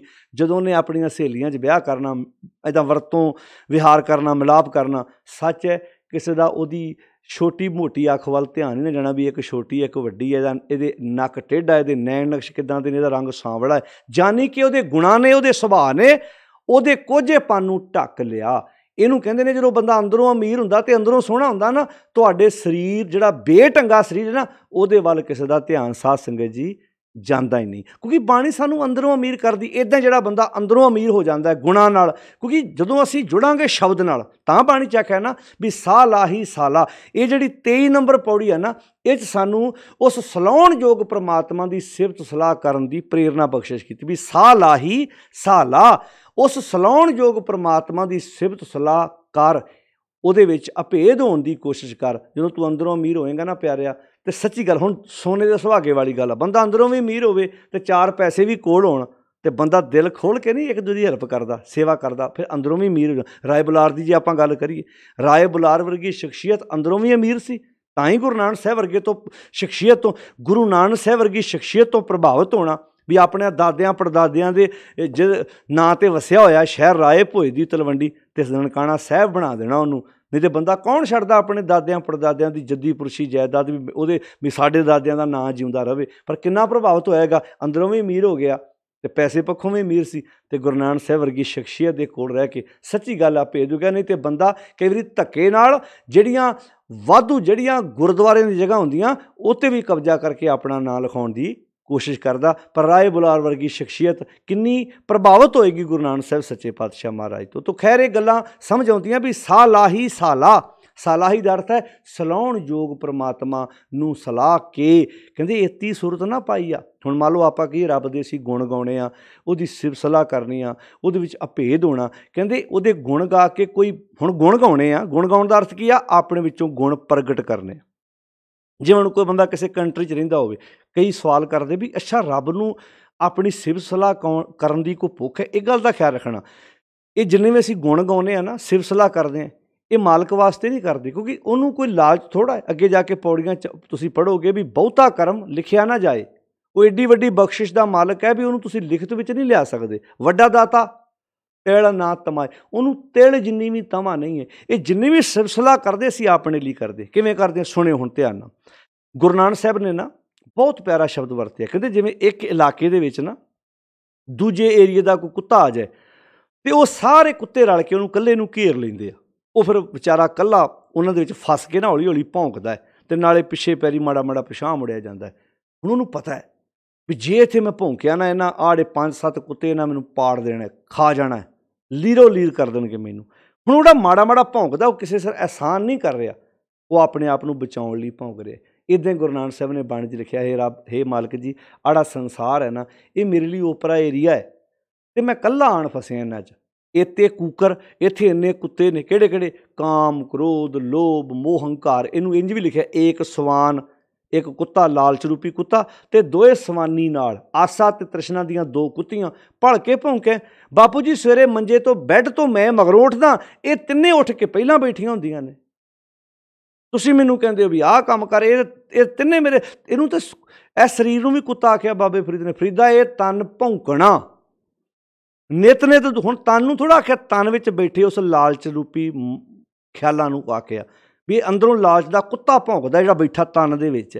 ਫਰੀਦਾ ਇਹ ਤਨ ਭੌਂਕਣਾ ਨਿਤ ਨਿਤ ਦੁਖੀਏ ਕੌਣ। ਅੱਗੇ ਕਹਿੰਦੇ ਕੰਨੀ ਬੁੱਝੇ ਦੇ ਰਹਾ ਤੇ ਕੀਤੀ ਵਗੈ ਪਾਉਣ। ਕਹਿੰਦੇ ਹੁਣ ਤੇ ਮੈਂ ਨਾ ਕੰਨਾਂ 'ਚ ਐਂ ਰੂੰ ਦੇ ਤੁੰਬੇ ਦੇ ਲੈ, ਮੈਂ ਨਹੀਂ ਸੁਣਦਾ ਇਹਦੀ। ਜੇ ਇਹਦੀ ਸੁਣਾ ਮੈਂ ਤਾਂ ਰੋਜ਼ ਦੁਖੀ ਹੋਵਾਂ, ਇੱਥੇ ਮੈਨੂੰ ਰੋਜ਼ ਆਵਾਜ਼ਾਰ ਕਰਦੇ ਨੇ। ਤੋ ਇੱਥੇ ਗੁਰੂ ਨਾਨਕ ਸਾਹਿਬ ਜੀ ਕਹਿੰਦੇ ਇੱਥੇ ਕੂਕਰ, ਹੇ ਰੱਬ ਜੀ ਆ ਇੱਥੇ ਇੰਨੇ ਕੂਕਰ ਨੇ, ਇੰਨੇ ਕੁੱਤੇ ਨੇ, ਮੈਂ ਇਕੱਲਾ ਆਣ ਫਸਿਆ ਇਹਨਾਂ ਦੇ ਵਿੱਚ। ਮੈਂ ਜਿਹੜੀ ਸਿਫਤ ਸਲਾਹ ਕਰਦਾ ਵਾਂ, ਮੈਂ ਕਿਸੇ ਸਿਰ ਅਹਿਸਾਨ ਥੋੜ੍ਹਾ ਕਰਦਾ। ਜਿਵੇਂ ਉਹ ਕੁੱਤਾ ਉੱਥੇ ਭੌਂਕਦਾ ਕਿਉਂ ਆ ਵੀ ਜੇ ਮੈਂ ਨਾ ਭੌਂਕਿਆ ਇਹਨਾਂ 5 ਨੇ ਮੈਨੂੰ, 7 ਨੇ ਮੈਨੂੰ ਪਾੜ ਕੇ ਖਾ ਜਾਣਾ। ਇੱਦਾਂ ਹੀ ਜਿਹੜਾ ਮੈਂ ਇੱਥੇ ਮਾੜਾ ਮੋੜ ਸਿਫਤ ਸਲਾਹ ਕਰਦਾ ਵਾਂ, ਭੌਂਕਦਾ ਵਾਂ, ਹੇ ਮੇਰੇ ਮਾਲਕ ਜੀ, ਇਹ ਮੈਂ ਤੁਹਾਡੇ ਸਿਰ ਅਹਿਸਾਨ ਨਹੀਂ ਕਰਦਾ, ਮੈਂ ਆਪਣੇ ਮਨ ਨੂੰ, ਆਪਣੇ ਤਨ ਨੂੰ ਵਿਸ਼ਿਆਂ ਵਿਕਾਰਾਂ ਤੋਂ ਬਚਾਉਣ ਲਈ ਕਰਦਾ। ਤਾਂ ਹੀ ਬਾਬੇ ਫਰੀਦ ਵਰਗੇ, ਬਾਬੇ ਕਬੀਰ ਵਰਗੇ ਯੋਧੇ ਨੇ ਗੱਲ ਕਹੀ ਸੀ ਨਾ ਕਿ ਹਮ ਕੂਕਰ, ਅਸੀਂ ਕੂਕਰ ਤੇਰੇ ਦਰਬਾਰ, ਅਸੀਂ ਕੂਕਰ ਹਾਂ ਤੇਰੇ ਦਰਬਾਰ ਦੇ। ਭੌਂਕੇ ਆਗੇ ਬਦਨ ਪਸਾਰ। ਅਸੀਂ ਭੌਂਕਦੇ ਹਾਂ, ਮੁਨਕਰ ਥੋੜ੍ਹਾ, ਅਸੀਂ ਭੌਂਕਦੇ ਹਾਂ ਆਗੇ ਬਦਨ ਪਸਾਰ ਕੇ ਮੂੰਹ ਅੱਗੇ ਕਰ ਕਰਕੇ ਭੌਂਕਦੇ ਹਾਂ। ਤੇਰੇ ਦਰ ਦੇ ਕੁੱਤੇ ਹਾਂ ਅਤੇ ਭੌਂਕਦੇ ਆਪਣੇ ਲਈ ਹਾਂ, ਇਸ ਆਪਣੇ ਮਨ ਨੂੰ ਆਪਣੇ ਤਨ ਨੂੰ ਬਚਾਉਣ ਵਾਸਤੇ। ਤਾਂ ਪਾਤਸ਼ਾਹ ਕਹਿੰਦੇ ਇੱਥੇ ਕੂਕਰ ਹਾਂ ਬੇਗਾਨਾ, ਇੱਥੇ ਇੰਨੇ ਕੂਕਰ ਨੇ ਮੈਂ ਇਕੱਲਾ ਆਣ ਫਸਿਆ ਅਤੇ ਭੌਂਕਾਂ ਇਸ ਤਨ ਤਾਈਂ। ਮੈਂ ਤਾਂ ਆਪਣੇ ਤਨ ਨੂੰ ਬਚਾਉਣ ਲਈ ਭੌਂਕਦਾ, ਮੈਂ ਤਾਂ ਆਪਣੇ ਤਨ ਨੂੰ ਬਚਾਉਣ ਲਈ ਭੌਂਕ ਰਿਹਾ। ਤਾਂ ਫਿਰ ਗੱਲ ਨੂੰ ਸਮਝਿਓ, ਫਿਰ ਗੱਲ ਕਲੀਅਰ ਹੋ ਗਈ ਨਾ ਵੀ ਜਿੰਨੇ ਵੀ ਅਸੀਂ ਪਾਠ ਬੰਦਗੀ ਗੁਰਬਾਣੀ ਜੋ ਵੀ ਪੜ੍ਹਦੇ ਹਾਂ, ਸਾਡਾ ਕਿਸੇ ਸਿਰ ਕੋਈ ਅਹਿਸਾਨ ਨਹੀਂ। ਜਿਵੇਂ ਅਸੀਂ ਰੋਟੀ ਆਪਣੇ ਲਈ ਖਾਂਦੇ ਹਾਂ, ਇਸ਼ਨਾਨ ਆਪਣੇ ਲਈ ਕਰਦੇ ਹਾਂ, ਇੱਦਾਂ ਬਾਣੀ ਪੜ੍ਹਨੀ ਵਿਚਾਰਨੀ ਵੀ ਇਹ ਅਸੀਂ ਆਪਣੇ ਲਈ ਕਰਦੇ ਹਾਂ। ਅਤੇ ਅਸੀਂ ਆਪਣੀ ਜ਼ਿੰਦਗੀ ਨੂੰ ਖੂਬਸੂਰਤ ਬਣਾ ਸਕੀਏ, ਜ਼ਿੰਦਗੀ ਸੁਚੱਜੀ ਬਣ ਸਕੇ, ਜ਼ਿੰਦਗੀ ਸਾਡੀ ਵਧੀਆ ਬਣ ਸਕੇ। ਤੋ ਸਾਲਾਹੀ ਸਾਲਾ, ਸਾਲਾਹੀ ਸਾਲਾ ਦਾ ਅਰਥ ਹੈ ਸਾਲਾਹੀ ਸਲਾਉਣ ਯੋਗ ਪਰਮਾਤਮਾ ਸਲਾਹ, ਉਹਨੂੰ ਸਲਾਹ ਕੇ ਏਤੀ ਸੁਰਤ ਨਾ ਪਾਈਆ। ਕਿਸੇ ਨੇ ਇੰਨੀ ਸੁਰਤ ਨਹੀਂ ਪ੍ਰਾਪਤ ਕੀਤੀ, ਇੰਨੀ ਸੋਝੀ ਨਹੀਂ ਵੀ ਐ ਸਲਾਹ ਕੇ ਕੱਲ੍ਹ ਨੂੰ ਕੋਈ ਬੰਦਾ ਕਵੇ ਹੁਣ ਤਾਂ ਮੈਂ ਸਲਾਹ ਲਿਆ ਉਹਨੂੰ, ਮੈਂ ਤਾਂ ਹੁਣ ਉਹਦੇ ਵਿੱਚ ਇੱਕਮਿਕ ਹੋ ਗਿਆ। ਕਹਿੰਦੇ ਸਾਲਾਹੀ ਸਾਲਾ ਏਤੀ ਸੁਰਤ ਨਾ ਪਾਈਆ। ਕੀ ਸੁਰਤ ਨਹੀਂ ਪਾਈ ਆ ਕਿ ਉਹ ਪਰਮਾਤਮਾ ਕਿੱਡਾ ਵੱਡਾ ਸਲਾਹ ਕੇ ਸਿਵ ਸਲਾਹ ਕਰਕੇ ਕੋਈ ਦੱਸ ਸਕੇ ਕਿ ਮੈਂ ਹੁਣ ਉਹਨੂੰ ਸਲਾਹ ਲਿਆ, ਮੈਂ ਬਿਆਨ ਕਰ ਸਕਦਾ ਉਹ ਕਿੱਡਾ ਵੱਡਾ। ਉੱਥੇ ਫਿਰ ਕਹਿ ਦਿੱਤਾ ਭਾਈ ਕਿ ਭਾਵੇਂ ਤੂੰ ਉਹਨੂੰ 7 ਸਮੁੰਦਰਾਂ ਦੀ ਸ਼ਾਹੀ ਬਣਾ ਲਵਾ, ਕਲਮਾਂ ਸਾਰੀ ਬਨਸਪਤੀ ਦੀਆਂ ਕਲਮਾਂ ਬਣਾ ਲਵਾ, ਪਰ ਫਿਰ ਵੀ ਤੂੰ ਉਸ ਮਾਲਕ ਨੂੰ ਲਿਖਤ ਵਿੱਚ ਨਹੀਂ ਲਿਆ ਸਕਦਾ। ਕਬੀਰ 7 ਸਮੁੰਦੇ ਮਸ ਕਰੋ, ਕਲਮ ਕਰੋ ਬਨ ਰਾਏ, ਬਸੁਦਾ ਕਾਗਜ਼ ਜੋ ਕਰੋ, ਹਰ ਜਸ ਲਿਖਣ ਨਾ ਜਾਏ। तो कहता सालाही साला एती सुरत ना पाईया। ਇੰਨੀ ਸੁਰਤ ਨਹੀਂ, ਇੰਨੀ ਸੋਝੀ ਨਹੀਂ ਆਏਗੀ ਤੈਨੂੰ ਜੇ ਤੂੰ ਕਵੇਂ ਵੀ ਇੰਨਾ ਸਲਾਹ ਕਿ ਹੁਣ ਤਾਂ ਮੈਂ ਇੱਕਮਿਕ ਹੋ ਗਿਆ, ਹੁਣ ਤਾਂ ਮੈਂ ਬਿਆਨ ਕਰ ਸਕਦਾ। ਨਦੀਆਂ ਅਤੇ ਵਾਹ ਪਵੇਂ ਸਮੁੰਦ, ਨਦੀਆਂ ਅਤੇ ਵਾਹ ਦਾ ਅਰਥ ਕੀ ਵਹਿਣ, ਨਦੀਆਂ ਅਤੇ ਵਹਿਣ ਨਾਲੇ ਪਵੇਂ ਸਮੁੰਦ, ਸਾਰੇ ਸਮੁੰਦਰ ਵੀ ਜਾ ਕੇ ਡਿੱਗ ਪੈਂਦੇ ਆ। ਨਦੀਆਂ ਵੀ, ਨਾਲੇ ਵੀ, ਵਹਿਣ ਵੀ, ਸਾਰੇ ਸਮੁੰਦਰ ਵੀ ਜਾ ਕੇ ਡਿੱਗ ਪੈਂਦੇ ਆ। ਨਦੀਆਂ ਅਤੇ ਵਾਹ ਪਵੇਂ ਸਮੁੰਦ, ਇੱਥੇ ਰੁਕਣਾ, ਨਦੀਆਂ ਅਤੇ ਵਾਹ ਪਵੇਂ ਸਮੁੰਦ ਨਾ ਜਾਣੀਏ। ਉਹ ਸਮੁੰਦਰ ਵਿੱਚ ਡਿੱਗ ਪੈਂਦੇ ਆ, ਪਰ ਜੇ ਤੁਸੀਂ ਕਿਸੇ ਨਦੀ ਨਾਲੇ ਨੂੰ ਕਹੋ ਹੁਣ ਤੇ ਤੂੰ ਸਮੁੰਦਰ 'ਚ ਡਿੱਗ ਪਿਆ, ਹੁਣ ਤੇ ਦੱਸ ਸਮੁੰਦਰ ਦਾ ਪਾਣੀ ਕਿੰਨਾ ਕੁ ਡੂੰਘਾ, ਉਹ ਕਹਿੰਦਾ ਇਹ ਮੇਰੇ ਵੱਸੋਂ ਬਾਹਰ ਆ, ਵੀ ਮੈਂ ਵਿੱਚ ਜਾ ਡਿੱਗਾ ਵਾਂ, ਪਰ ਮੈਨੂੰ ਤੁਸੀਂ ਇਹ ਕਹੋ ਵੀ ਮੈਂ ਦੱਸ ਸਕਾਂ ਵੀ ਸਮੁੰਦਰ ਕਿੱਡਾ ਗਹਿਰਾ, ਇਹ ਮੇਰੇ ਕੋਲ ਨਹੀਂ ਦੱਸਣਾ। ਆਪਾਂ ਸਭ ਨਦੀਆਂ ਨਾਲੇ ਆ ਸਾਧ ਸੰਗਤ ਜੀ, ਉਹ ਸਮੁੰਦਰ ਵਾ, ਉਹਦੇ ਵਿੱਚ ਜੇ ਕੱਲ੍ਹ ਨੂੰ ਅਭੇਦ ਹੋ ਵੀ ਗਏ, ਇਹ ਬਿਆਨ ਨਾ ਕਿਸੇ ਕੋਲ ਅੱਜ ਤੱਕ ਹੋਇਆ ਹੈ ਅਤੇ ਨਾ ਕਿਸੇ ਕੋਲੋਂ ਹੋਣਾ ਹੈ। ਗੁਰਦੇਵ ਜੀ ਪਹਿਲੀਆਂ ਤੁਕਾਂ 'ਚ ਇਹ ਗੱਲਾਂ ਇਹੋ ਕਹਿੰਦੇ ਆਏ ਆ, ਕਹਿੰਦੇ ਭਾਈ ਇੱਥੇ ਬੜੇ ਬੜੇ ਆਏ ਉਹਦਾ ਹਿਸਾਬ ਕਿਤਾਬ ਲਾਉਣ ਵਾਲੇ, ਨਾਲੇ ਸਾਡਾ ਮਕਸਦ ਉਹਦਾ ਅੰਤ ਪਾਉਣਾ, ਲੇਖਾ ਲਿਖਣਾ ਨਹੀਂ ਹੈ। ਇਹ ਗੱਲ ਮੈਂ ਬਾਰ-ਬਾਰ ਹਰ ਪੌੜੀ 'ਚ ਕਹਿੰਦਾ ਆ ਰਿਹਾ, ਕਿਉਂਕਿ ਇਹ ਗੱਲ ਗੁਰਦੇਵ ਨੇ ਕਹੀ ਹੈ ਕਿ ਸਾਡੀ ਜ਼ਿੰਦਗੀ ਦਾ ਟਾਰਗੇਟ ਉਹਦਾ ਅੰਤ ਪਾਉਣਾ ਨਹੀਂ ਹੈ। ਸਾਡਾ ਟਾਰਗੇਟ ਹੈ ਉਹਦੇ ਗੁਣ ਗਾ ਗਾ ਕੇ, ਗੁਣ ਕੇ ਗੁਣੀ ਸਮਾਵਣੇ ਆ। ਅਸੀਂ ਗੁਣ ਗਾ ਗਾ ਕੇ ਉਸ ਗੁਣੀ ਨਿਧਾਨ ਪ੍ਰਮਾਤਮਾ ਦਾ ਰੂਪ ਬਣਨ ਦੀ ਕੋਸ਼ਿਸ਼ ਕਰਨਾ, ਸਚਿਆਰੇ ਬਣਨ ਦੀ ਕੋਸ਼ਿਸ਼ ਕਰਨਾ। ਤੋ ਇਹ ਜਿਹੜੀ 22 ਨੰਬਰ ਪੌੜੀ ਆਪਾਂ ਪਹਿਲਾਂ ਵਿਚਾਰੀ ਹੈ, ਜਿਹਦੇ 'ਚ ਗੁਰਦੇਵ ਜੀ ਨੇ ਪਾਤਾਲਾਂ ਪਾਤਾਲ, ਲੱਖ ਆਗਾਸ਼ਾਂ ਆਗਾਸ਼ ਦੀ ਗੱਲ ਕੀਤੀ। ਓੜ ਕੋੜ ਕਪਾਲ ਥਕੇ ਵੇਦ ਕਹਿਣ ਇੱਕ ਵਾਤ, ਸਹਿਸ 18 ਕਹਿਣ ਕਿਤਾਬਾਂ ਅਸੂਲੂ ਇੱਕ ਧਾਤ। ਲੇਖਾ ਹੋਏ ਤਾਂ ਲਿਖੀ ਹੈ, ਲੇਖੇ 'ਚ ਤਾਂ ਲਿਆਓ ਜੇ ਤੁਸੀਂ ਉਹਨੂੰ ਲੇਖੇ 'ਚ ਲਿਆ ਸਕਦੇ ਹੋ। ਇੱਥੇ ਕਹਿ ਦਿੱਤਾ ਪਵੇਂ ਸਮੁੰਦ ਨਾ ਜਾਣੀਏ, ਸਮੁੰਦ ਸਾਹ ਸੁਲਤਾਨ। ਕਹਿਣ ਲੱਗੇ ਨਦੀਆਂ ਅਤੇ ਵਾਹ, ਨਦੀਆਂ ਨਾਲੇ, ਨਦੀਆਂ ਅਤੇ ਵਾਹ ਦਾ ਅਰਥ ਹੁੰਦਾ ਵਹਿਣ। ਨਦੀਆਂ ਨਾਲੇ ਵਹਿਣ ਸਾਰੇ ਸਮੁੰਦਰ ਵਿੱਚ ਜਾ ਕੇ ਡਿੱਗ ਪੈਂਦੇ ਨੇ। ਅਤੇ ਜਦੋਂ ਡਿੱਗਣ ਤੋਂ ਬਾਅਦ ਤੁਸੀਂ ਕਿਸੇ ਨਾਲੇ ਨੂੰ ਪੁੱਛੋ ਹੁਣ ਦੱਸ ਸਮੁੰਦਰ ਦੀ ਕਿੰਨੀ ਗਹਿਰਾਈ ਹੈ, ਉਹ ਕਹਿੰਦਾ ਇਹ ਮੇਰੇ ਵੱਸੋਂ ਬਾਹਰ ਆ। ਤਾਂ ਸਾਡਾ ਜ਼ਿੰਦਗੀ ਦਾ ਮਕਸਦ ਇਹ ਹੋਣਾ ਚਾਹੀਦਾ ਕਿ ਅਸੀਂ ਉਸ ਸਮੁੰਦਰ ਦੇ ਵਿੱਚੋਂ ਗੁਣ ਲੈ ਕੇ ਆਪਣੀ ਜ਼ਿੰਦਗੀ ਨੂੰ ਵਸਾਉਣ ਦਾ ਯਤਨ ਕਰਨਾ, ਅਸੀਂ ਉਹਦੇ ਵਿੱਚ ਅਪੇਧ ਹੋਣ ਦੀ ਕੋਸ਼ਿਸ਼ ਕਰਨੀ ਆ। ਇਹ ਅੰਦਾਜ਼ਾ ਤੁਸੀਂ ਨਾ ਕਿਸੇ ਨੇ ਲਾਇਆ। ਹੁਣ ਜਿਹੜਾ ਕੋਈ ਬੰਦਾ ਪੇਸ਼ ਕਰਨ ਦੀ ਕੋਸ਼ਿਸ਼, ਮੈਂ ਦੱਸਾਂਗਾ ਇੱਦਾਂ ਸਭ ਕੁਝ ਹੁੰਦਾ, ਨਹੀਂ ਭਾਈ ਇੱਥੇ ਬਹੁਤ ਆਏ। ਬਾਣੀ 'ਚ ਅੱਗੇ ਜਾ ਕੇ ਪੜ੍ਹੋਗੇ ਲਿਖਿਆ, ਜੇ ਕੋ ਆਖੇ ਬੋਲ ਵਿਗਾੜ, ਜੇ ਕੋਈ ਬੜਬੋਲਾ ਇਹ ਦੱਸਣ ਦੀ ਕੋਸ਼ਿਸ਼ ਕਰੇ ਮੈਂ ਦੱਸਾਂਗਾ ਰੱਬ ਕਿੱਡਾ ਵੱਡਾ, ਤੇ ਮਹਾਰਾਜ ਨੇ ਪਤਾ ਉੱਥੇ ਸ਼ਬਦ ਕੀ ਵਰਤਿਆ, ਜੇ ਕੋ ਆਖੇ ਬੋਲ ਵਿਗਾੜ, ਤਾਂ ਲਿਖਿਆ ਸਿਰ ਗਵਾਰਾਂ ਗਵਾਰ, ਉਹ ਗਵਾਰਾਂ ਦਾ ਗਵਾਰ ਮੰਨਿਆ ਜਾਊ ਜਿਹੜਾ ਬੜਬੋਲਾ ਇਹ ਦੱਸਣ ਦੀ ਕਰੇ ਕੋਸ਼ਿਸ਼ ਕਿ ਮੈਂ ਦੱਸਾਂਗਾ ਰੱਬ ਕਿੱਡਾ ਵੱਡਾ। ਵੀ ਤੇਰੇ ਕੋਲ ਕੀ ਸਮਰੱਥਾ ਭਾਈ, ਤੂੰ ਦੱਸਣ ਲੱਗੇ। ਉੱਥੇ ਤੇ ਗੱਲ ਕਹਿਤਾ ਵੀ ਉਹ ਤੇ ਸੁਣ ਵੱਡਾ ਆਖੇ ਸਭ ਕੋਈ, ਕੇਵੜ ਵੱਡਾ ਡੀਠਾ ਹੋਏ, ਕੀਮਤ ਪਾਏ ਨਾ ਕਹਿਆ ਜਾਏ, ਕਹਿਣੇ ਵਾਲੇ ਤੇਰੇ ਰਹੇ ਸਮਾਏ, ਵੱਡੇ ਮੇਰੇ ਸਾਹਿਬਾ ਗੈਰ ਗੰਭੀਰਾ, ਗੁਣੀ ਕੀ ਹੀਰਾ, ਕੋਈ ਨਾ ਜਾਣੇ ਤੇਰਾ ਕੀਤਾ ਕੇਵੜ ਚੀਰਾ। ਉੱਥੇ ਲਿਖ ਦਿੱਤਾ ਸਭ ਸੁਰਤੀ ਮਿਲ ਸੁਰਤ ਕਮਾਈ, ਸਭ ਕੀਮਤ ਮਿਲ ਕੀਮਤ ਪਾਈ, ਗਿਆਨੀ ਧਿਆਨੀ ਗੁਰ ਗੁਰ ਹਾਈ, ਕਹਿਣ ਨਾ ਜਾਈ ਤੇਰੀ ਦਿਲ ਵਡਿਆਈ। ਤੋ ਤਿਲ ਜਿੰਨੀ ਵੀ ਵਡਿਆਈ, ਸਭ ਸੁਰਤੀਆਂ ਜੋੜਨ ਵਾਲੇ, ਧਿਆਨ ਲਾਉਣ ਵਾਲੇ ਸਭ ਜ਼ੋਰ ਲਾ ਕੇ ਥੱਕ ਗਏ, ਪਰ ਤਿਲ ਜਿੰਨੀ ਵੀ ਵਡਿਆਈ ਤੁਹਾਡੀ ਬਿਆਨ ਨਹੀਂ ਕਰ ਸਕੇ। ਤੁਸੀਂ ਏਡੇ ਵੱਡੇ ਹੋ। ਤਾਂ ਸਾਡੀ ਜ਼ਿੰਦਗੀ ਦਾ ਮਕਸਦ ਇਹ ਹੋਣਾ ਚਾਹੀਦਾ, ਅਸੀਂ ਆਪਣੀ ਜ਼ਿੰਦਗੀ ਨੂੰ ਸਚਿਆਰਾ ਕਿਵੇਂ ਪਾਉਣਾ। ਅਸੀਂ ਆਪਣੀ ਜ਼ਿੰਦਗੀ 'ਚ ਇਹ ਜਿਹੜੇ 5 ਕੁੱਤੇ ਬੰਦੇ ਨੂੰ ਇੱਕ ਥਾਂ 'ਤੇ ਟਿਕਣ ਨਹੀਂ ਦਿੰਦੇ, ਸਚਿਆਰਾ ਬਣ ਨਹੀਂ ਦਿੰਦੇ, ਇਹਨਾਂ ਨੂੰ ਨੱਥ ਕਿੱਦਾਂ ਪਾਉਣੀ ਹੈ। ਤਾਂ ਪਾਤਸ਼ਾਹ ਜੀ ਨੇ ਇਹ 23 ਨੰਬਰ ਪੌੜੀ 'ਚ ਵਿਚਾਰ ਦਿੱਤੀ ਹੈ ਕਿ ਭਾਈ ਕਿਸੇ ਦੇ ਕੱਪੜੇ ਪਾਟੇ ਵੇਖ ਕੇ, ਕਿਸੇ ਨੂੰ ਐ ਲਿਬੜਿਆ ਤਿਬੜਿਆ ਵੇਖ ਕੇ ਇਹ ਨਾ ਕਦੀ ਕਹਿ ਦੇਣਾ ਵੀ ਇਹ ਮਾਮੂਲੀ ਬੰਦਾ। ਹੋ ਸਕਦਾ ਉਹਦੇ ਅੰਦਰ ਸੱਚ ਹੋਵੇ ਅਤੇ ਉਹ ਬੜੇ ਸਮੁੰਦ ਸ਼ਾਹ ਸੁਲਤਾਨ ਅਮੀਰ ਬੰਦਿਆਂ ਨਾਲੋਂ ਵੀ ਕਿਤੇ ਅੱਗੇ ਹੋਵੇ। ਹੁਣ ਇਹ ਦੋਵੇਂ ਪੱਖ ਨਾਲ ਲੈਣੇ ਆ ਵੀ ਇਹਦਾ ਅਰਥ ਨਹੀਂ ਵੀ ਅਮੀਰ ਬੰਦੇ ਨਿਰਾਸ਼ ਹੋ ਜਾਣ, ਪੈਸਾ ਵੀ ਹੋਵੇ ਨਾਲ ਸੱਚ ਵੀ ਜ਼ਿੰਦਗੀ 'ਚ ਹੋਣਾ ਚਾਹੀਦਾ ਭਾਈ। ਅਤੇ ਪਰ ਜਿਹਦੇ ਕੋਲ ਪੈਸਾ ਨਹੀਂ ਤੁਸੀਂ ਉਹਨੂੰ ਗਰੀਬ ਸਮਝੋ, ਇਹ ਵੀ ਕਦਾਚਿਤ ਨਹੀਂ ਹੁੰਦਾ। ਹੋ ਸਕਦਾ ਬੰਦਾ ਹੋਵੇ ਦਰਮਿਆਨਾ, ਹੋਵੇ ਗਰੀਬ, ਪਰ ਦਿਲ 'ਚ ਉਹਦੇ ਸੱਚ ਵਸਦਾ ਹੋਵੇ। ਅਸੀਂ ਸੱਚੀ, ਇਹ ਮੈਂ ਆਪਣੀ ਜ਼ਿੰਦਗੀ ਦਾ ਤਜਰਬਾ ਦੱਸਦਾ। ਅਸੀਂ ਨਾ ਜਦੋਂ ਨਵੇਂ ਜਦੋਂ ਕੈਂਪ ਲਾਉਣ ਸ਼ੁਰੂ ਕੀਤੇ ਸੀ, 2000 ਸੰਨ ਦੀਆਂ ਗੱਲਾਂ ਮੈਂ ਦੱਸ ਰਿਹਾ, ਅਤੇ ਮੇਰੇ ਨਾਲ ਭਾਈ ਸੁਖਵਿੰਦਰ ਸਿੰਘ ਦਦੇਰ, ਅਸੀਂ ਜਦੋਂ ਟੀਮਾਂ ਬਣਾ ਕੇ ਤੁਰਨਾ, ਹੁਣ ਵੀ ਸਾਡੀਆਂ ਟੀਮਾਂ ਸਾਰੀਆਂ ਗੁਰਮਤੀਆਂ ਮਿਸ਼ਨ ਕਾਲਜ ਵੱਲੋਂ, ਇਹ ਸਾਰੇ ਵੀਰ ਰਲ ਕੇ ਅਸੀਂ ਜਦੋਂ ਕੈਂਪ, ਹੁਣ ਭਾਈ ਨਛੱਤਰ ਸਿੰਘ ਇੰਚਾਰਜ ਨੇ, ਸਾਰੇ ਵੀਰ ਇਹ ਰਲ ਕੇ, ਭਾਈ ਹਰਮਿੰਦਰ ਸਿੰਘ, ਭਾਈ ਗੁਰਜੀਤ ਸਿੰਘ, ਇਹ ਸਾਰੇ ਰਲ ਕੇ, ਜਦੋਂ ਭਾਈ ਗੁਰਸ਼ਰਨ ਸਿੰਘ, ਇਹ ਸਾਰੇ ਜਦੋਂ ਕੈਂਪ ਲਾਉਂਦੇ ਆ, ਤਾਂ ਜਦੋਂ ਨਾਲ ਅਸੀਂ ਪਹਿਲੀ ਵਾਰ ਜਦੋਂ ਅਸੀਂ ਕੈਂਪ ਲਾਉਣੇ ਸ਼ੁਰੂ ਕੀਤੇ, ਅਤੇ ਮੈਨੂੰ ਅੱਜ ਵੀ ਯਾਦ ਹੈ ਕਿ ਤਰਨ ਤਾਰਨ ਦੇ ਵਿੱਚ ਪਿੰਡ ਕੋਟ ਧਰਮਚੰਦ, ਅਤੇ ਉਹ ਵੀਰ ਸਾਡੇ ਕੋਲ, ਉਹ ਭਾਵੇਂ ਆਪ ਬਿਲਕੁਲ ਮਾਮੂਲੀ ਪਰਿਵਾਰ 'ਚੋਂ ਸੀ, ਪਰ ਸੱਚੀ ਗੱਲ, ਦਿਲ ਦਾ ਇੰਨਾ ਅਮੀਰ, ਸਾਡੇ ਨਾਲ ਤੁਰਨਾ, ਸੇਵਾ ਕਰਨੀ, ਸਿਰ ਝੁਕਦਾ ਸੀ ਉਸ ਵੀਰ ਅੱਗੇ। ਅੱਜ ਵੀ ਜਦੋਂ ਅਸੀਂ ਕਿਤੇ ਸਮਾਗਮ 'ਤੇ ਜਾਈਦਾ ਅਤੇ ਕਈ ਇਹ ਗੱਲ ਸਾਡੇ ਨਾਲ ਵਾਪਰੀਆਂ ਨੇ। ਕਈ ਵਾਰੀ ਪਿੰਡਾਂ 'ਚ ਵੱਡੀਆਂ ਕੋਠੀਆਂ ਹੋਣੀਆਂ, ਵੱਡੇ ਘਰਾਂ ਵਾਲੇ ਹੋਣੇ, ਅਤੇ ਦਰਮਿਆਨਾ ਜਿਹਨੂੰ ਅਸੀਂ ਕਈ ਵਾਰੀ ਪਿੰਡ 'ਚ ਆਪਾਂ ਕਹਿਣਾ ਤੇ ਮਾਮੂਲੀ ਜਿਹਾ ਬੰਦਾ, ਪਰ ਮਾਮੂਲੀ ਜਿਹਾ ਬੰਦਾ ਦਿਲ ਖੋਲ੍ਹ ਕੇ ਅੱਗੇ ਰੱਖ ਦਿੰਦਾ ਹੈ। ਆਹ ਕੈਂਪ ਲਾਉਣ ਜਾਂਦੇ ਨੇ, ਹੁਣ ਇਹਦਾ ਅਰਥ ਇਹ ਨਹੀਂ ਵੀ ਵੱਡੇ ਘਰਾਂ ਵਾਲੇ ਸਾਥ ਨਹੀਂ ਦਿੰਦੇ ਨੇ, ਪਰ ਕਦੀ ਵਾਰੀ ਇਹ ਵੇਖੀਦਾ ਹੈ ਵੱਡੀਆਂ ਕੋਠੀਆਂ ਵਾਲੇ ਇੱਕ ਬੰਨੇ ਰਹਿ ਜਾਂਦੇ ਨੇ, ਅਤੇ ਜਿਹੜਾ ਬਿਲਕੁਲ ਦਿਹਾੜੀਦਾਰ ਪਿੰਡ 'ਚ ਬੰਦਾ ਹੁੰਦਾ ਉਹ ਸਾਡੇ ਨਾਲ ਤੁਰ ਪੈਂਦਾ। ਬਹੁਤ ਪਿੰਡਾਂ ਦੇ ਨਾਲ ਵਿੱਚ ਸਾਡੇ ਨਾਲ ਇੰਜ ਵਾਪਰਿਆ ਵੀ, ਅਤੇ ਉੱਥੋਂ ਪਤਾ ਲੱਗਦਾ ਵੀ ਭਾਈ ਇਸ ਪਿੰਡ 'ਚ ਬੜੇ ਅਮੀਰ ਵੀ ਹੈਗੇ ਸੀ, ਪਰ ਅਮੀਰ ਤਾਂ ਅਸਲੀ ਇਹੋ ਸੀ। ਜਿਵੇਂ ਭਾਈ ਹੇਮਾ, ਜਦੋਂ ਆਹ ਛਾਪੜੀ, ਖਾਨ ਛਾਪੜੀ ਪਿੰਡ ਜਦੋਂ ਘਟਨਾ ਵਾਪਰੀ ਸੀ, ਛਾਪੜੀ ਪਿੰਡ ਜਦੋਂ ਗੁਰੂ ਅਰਜਨ ਸਾਹਿਬ ਆਏ ਸੀ, ਅਤੇ ਭਾਈ ਹੇਮੇ ਨੇ ਸੇਵਾ ਨਹੀਂ ਸੀ ਕੀਤੀ, ਅਤੇ ਉਸ ਪਿੰਡ ਵਿੱਚ ਕਿੰਨੇ ਅਮੀਰ ਲੋਕ ਵੀ ਹੈਗੇ ਸੀ, ਅਤੇ ਗੁਰੂ ਸਾਹਿਬ ਨੇ ਕਿੱਦਾਂ ਮੱਥਾ ਚੁੰਮਿਆ ਸੀ, ਅਤੇ ਕਿੱਦਾਂ ਪਿਆਰ ਕੀਤਾ ਸੀ। ਉਹ ਇਹ ਸ਼ੁਰੂ ਤੋਂ ਦਸਤੂਰ ਹੁੰਦਾ ਆਇਆ ਵੀ ਇਹ ਜ਼ਰੂਰੀ ਨਹੀਂ ਤੁਸੀਂ ਕਿਸੇ ਨੂੰ ਪੈਸੇ ਨਾਲ ਅਮੀਰ ਗਰੀਬ ਮਿਣੋ।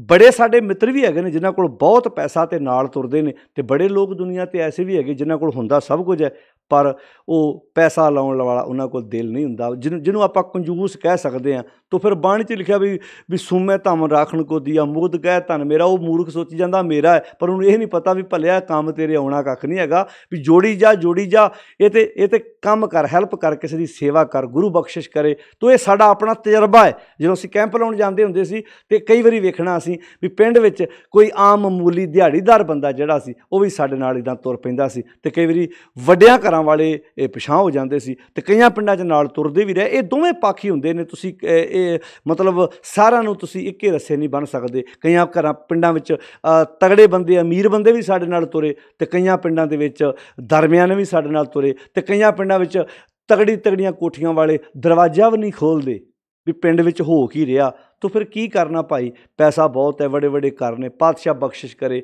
ਗੁਰੂ ਦੀ ਅਸੀਂ ਬਖਸ਼ਿਸ਼ ਦੇ ਪਾਤਰ ਬਣੀਏ।